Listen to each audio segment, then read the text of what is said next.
오늘 국민의힘 국회의원 75분이 헌정질서 법치주의 수호 및 사회안정 그리고 국민통합을 위한 헌법 법률 양심에 따른 공정한 평의를 촉구하는 탄원서를 제출하고 그 탄원서의 내용을 여러분들께 말씀드리기로 했습니다. 대한민국의 헌정질서를 바로 세우고 법치주의를 수호할 책임과 의무를 국민으로부터 부여받은 헌법재판소 재판관들께 본 탄원서를 제출합니다. 우리는 대한민국 국회의원으로서 그리고 헌법 질서를 수호해야 할 책무가 있는 국민의 대표로서 대통령 탄핵 심판과 관련하여 헌법재판소의 신중하고 공정한 판단을 촉구합니다. 우리는 오직 법치주의와 헌법 정신에 충실한 결정만이 극단적 국론 분열을 막고 국가적 위기를 극복할 수 있다는 점을 깊이 인식하고 있습니다. 이에 헌법재판소가 정파적 이해관계나 정치적 고려를 배제하고 다음의 중요한 사항들을 고려하여 오직 헌법과 법률에 근거한 공정하고 신중한 판단을 해주실 것을 간절히 촉구하는 바입니다. 첫째, 탄핵 소추안의 절차적 하자입니다. 이번 윤석열 대통령 탄핵 심판은 탄핵 소추안의 핵심이었던 내란죄가 빠졌음에도 별도의 국회 재의결 없이 탄핵 심판이 지속되고 있습니다. 내란죄는 탄핵 소추안의 70% 이상을 차지하고 주요한 논거로 제시된 만큼 이를 삭제한 소추안은 본래의 것과 동일성이 유지되지 않습니다. 국회의 탄핵 소추안 의결 당시 다수의 의원들이 내란죄를 포함한 원안을 전제로 표결을 진행하였으며 내란죄가 삭제된 후에는 이를 다시 논의해야 했음에도 불구하고 절차가 생략되었습니다. 실제로 당시 탄핵 소추안에 찬성 표결을 한 국회의원들조차도 내란죄 철회에 대해 강하게 비판하고 재의결의 필요성을 강변한 바 있습니다. 특히 내란죄는 탄핵 소추안 가결에 결정적 영향을 미쳤습니다. 내란죄를 제외하고는 국회의원 204명의 찬성을 얻을 수 없었을 가능성이 매우 높습니다. 법치주의 원칙을 수호하기 위해서라도 헌법재판소는 이러한 절차적 문제점에 대한 심도 있는 검토를 해야 합니다. 지금과 같은 탄핵 소추 후 핵심 사유 변경, 제외의 선례를 남기는 것은 향후에도 전략적 탄핵 소추의 길을 열어주는 것과 다름없으며 이는 헌정질서에 심각한 위협이 될 것입니다. 둘째, 헌법 및 법률 위반 여부의 불확실성입니다. 탄핵은 단순한 정치적 판단이 아니라 헌법과 법률에 대한 명확한 위반이 있을 경우에 한해 이루어져야 합니다. 그러나 이번 탄핵 심판에서 윤석열 대통령의 행위가 헌법 및 법률을 중대하게 위반하였는지에 대한 객관적 입증이 이루어지지 않았습니다. 증거 자료에 대한 면밀한 검토 없이 신속한 결론을 내릴 경우 법적 안정성과 절차적 정당성이 제외될 가능성이 매우 높습니다. 셋째, 정상적 국정 운영을 불가하게 한 거대 야당의 의회 독재입니다. 대한민국은 지금 자유민주주의의 근간이 흔들리는 엄중한 시기를 맞이하고 있습니다. 윤석열 대통령 취임 직후부터 178에 달하는 대통령 퇴진운동과 대선 불복 시위, 29건의 무분별한 연쇄 탄핵, 26번의 정략 특검법 발의, 38번의 악의적 제2요구권 유도를 비롯한 입법 독재, 셀 수도 없는 갑질 청문회 강행, 일방 삭감, 예산 독재에 이르기까지 거대 야당의 의회 독재는 합의와 타협이라는 의회 민주주의의 기본 원칙마저 무시하고 있습니다. 넷째, 다수결 만능주의 헌법적 위험성과 국회 합의주의 원칙의 중요성입니다. 국회는 근본적으로 합의제 기구이며 의사결정 과정에서 합의 추구는 헌정 질서의 핵심입니다. 국회법을 살펴보면 합의라는 단어가 총 15회, 협의라는 단어가 55회나 등장합니다. 제57조의 2에서 안건조정위원회 구성 시 여야 합의를 요구하고 제85조에서는 의장의 위원회 회부 시 교섭단체 대표와의 협의를 명시하는 등 국회법 전반에 걸쳐 합의와 합의 원칙이 제도화되어 있습니다. 국회의장의 직권상정과 다수당의 날치기 법안 통과를 막는 일명 국회 선진화법이 2012년에 여야 합의로 통과된 건 그만큼 합의 정신이 국회법 취지에 부합하다는 것을 방증하는 것입니다. 국회 합의 문화는 불문헌법적 관습법에 해당합니다. 1987년 민주화 이후 30년 이상 지속된 국회의 합의 관행은 헌법재판소가 관습 헌법의 요건으로 제시한 장기적 관행, 법적 확신, 명료성, 향상성, 국민적 합의의 요소를 모두 충족합니다.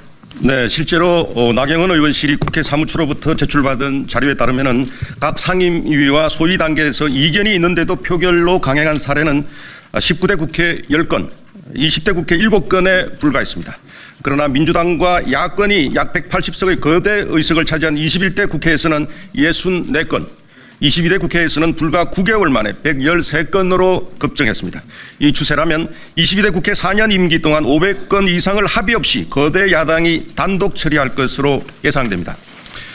작금의 민주당 입법 폭주와 탄핵 시리즈는 법에 의한 민주적 지배가 아니라 법을 이용한 다수당의 사적 지배라고 해도 지나치지 않습니다. 이견과 우려가 있는 안건들을 단순히 수적 우위만으로 곧바로 의결하는 것이 민주주의라면 대화와 타협, 합의와 협치가 왜 필요한 것이겠습니까? 지금과 같은 다수결 만능주의로 민주당이 대통령의 국정 운영을 방해하고 입법 독재와 줄탄핵, 특검과 정략악법으로 국정마비, 방탄국회 만행을 계속한다면 대통령이 헌법이 부여한 고유 권한을 행사하는 것 위에 어떤 방법으로 이를 막을 수 있다는 말입니까? 다섯째, 계엄 선포권 행사의 통치행위성에 대한 헌법 전문가들의 견해입니다. 비상계엄 선포라는 극단적 조치에 대해 이견이 있을 수는 있으나 우리 헌법은 국가 원수이자 행정부 수반인 대통령에게 계엄 선포권을 부여하고 이에 대한 통제 권한을 국회에 부여하고 있습니다. 거대 야당의 무분별한 의회 독재 앞에서 대통령이 헌법이 부여한 권한을 행사하는 것 외에 다른 선택지가 있었는지 깊이 고민해봐야 합니다. 최근 미국 연방대법원은 대통령의 직무행위에 대해 면책특권을 인정하면서 대통령이 잠재적 기소의 위험 아래에서 자신의 직무 수행을 주저하게 된다면 그것은 효과적인 정부 기능에 특별한 위험을 야기하는 것이라고 판시했습니다. 이러한 법리는 우리 헌법재판소가 이번 탄핵 심판을 심리함에 있어 깊이 고려해야 할 중요한 준거가 될 것입니다. 일수째, 형사소송법 개정 취지와 증거 능력 문제입니다. 2020년 형사소송법 개정에 따라 피고인이 검찰에서 한 진술은 법정에서 본인이 동의하지 않으면 증거로 사용할 수 없도록 규정되어 있습니다. 또한 헌법재판소법 제40조 제1항에서는 탄핵 심판의 경우 형사소송에 관한 법령을 준용하도록 하고 있습니다. 그럼에도 불구하고 헌법재판소는 형소법 개정 이전에 2017년 박근혜 전 대통령 탄핵 재판을 인용하며 개정된 형사소송법의 취지를 충분히 고려하지 않은 채 검찰 진술을 광범위하게 증거로 채택해 왔습니다. 헌법재판소가 형사재판의 기본 원칙을 고려하여 보다 신중한 판단을 해야 하는 사안입니다. 일곱째, 헌법재판소의 절차적 공정성과 법적 안정성 보호 필요성입니다. 일반 형사재판에서도 피고인의 방어권이 보장되지 않으면 공정성을 인정받기 어렵습니다. 헌법재판소가 대통령 탄핵 심판이라는 역사적인 결정을 내리면서 방어권 보장을 소홀히 한다면 국민적 신뢰를 받기 어려울 것입니다. 국정의 안정과 법치주의 원칙을 고려할 때 헌법재판소는 성급한 결정보다는 충분한 증거 검토와 심리를 거쳐야 합니다. 여덟째, 재판관 구성의 중립성 문제와 인권위원회의 권고, 국제사회의 우려입니다. 현재 헌법재판소 재판관들의 과거 행적과 발언, 가족관계 등으로 인해 공정성에 대한 국민적 우려가 제기되고 있는 상황입니다. 이러한 상황에서 국가인권위원회에서도 탄핵 심판의 절차적 공정성이 보장되지 않는 점을 지적하며 대통령의 방어권이 침해되고 있음을 공식적으로 경고하였습니다. 이는 헌법적 기본권 보장에도 위배되는 사항으로 헌법재판소는 이를 충분히 고려해야 합니다. 더욱이 이번 탄핵 사태는 국제적 관심사로도 확대되고 있습니다. 지난 2월 21일 미국 보수정치행동회의 연례 행사에서 트럼프 1기 행정부의 모스탄 전 국무부 국제형사사법대사는 미국은 한국의 민주주의 위기 상황에 주목하고 한미동맹 차원에서 윤 대통령의 합법적 지위 회복을 지원해야 한다고 강조했습니다. 이는 이번 탄핵 심판이 한미동맹과 대한민국의 국제적 위상에도 중요한 영향을 미칠 수 있음을 시사합니다. 미국을 비롯한 국제사회에서도 대한민국의 이번 대통령 탄핵 심판을 엄중히 주시하고 있는 만큼 헌법재판소 이번 결정은 그 어느 때보다 엄격한 법리적 검토와 절차적 정당성을 갖춰야 할 것입니다. 특히 국가 안보와 통상 등 국익이 걸린 중대한 시기에 헌법재판소의 판단은 국민 통합과 사회 안정에 지대한 영향을 미칠 것입니다. 따라서 충분한 심리와 증거 검토를 통해 헌법과 법률에 충실한 공정한 판단이 이루어져야 합니다. 아홉째, 다수 공직자 탄핵 소추의 우선 심리 필요성, 국정 공백과 외교 마비 상태의 심각성입니다. 현재 한덕수 국무총리, 박성재 법무부 장관, 최재해 감사원장을 비롯한 다수 공직자들에 대한 탄핵 소추가 헌법재판소에 계류되어 있습니다. 이는 국가 행정체계의 근간을 흔드는 중대한 사태이며 대외 신인도에도 심각한 타격을 주고 있습니다. 특히 한덕수 국무총리의 탄핵 소추로 인한 직무정지는 국가 정상외교의 완전한 마비를 초래하고 있습니다. 트럼프 2기, 미국의 관세부가 위협과 글로벌 통상전쟁이 격화되는 엄중한 시기에 한덕수 대통령 권한대행 총리마저 직무를 수행할 수 없는 상황은 국익에 심각한 심각한 손실을 이야기하고 있습니다.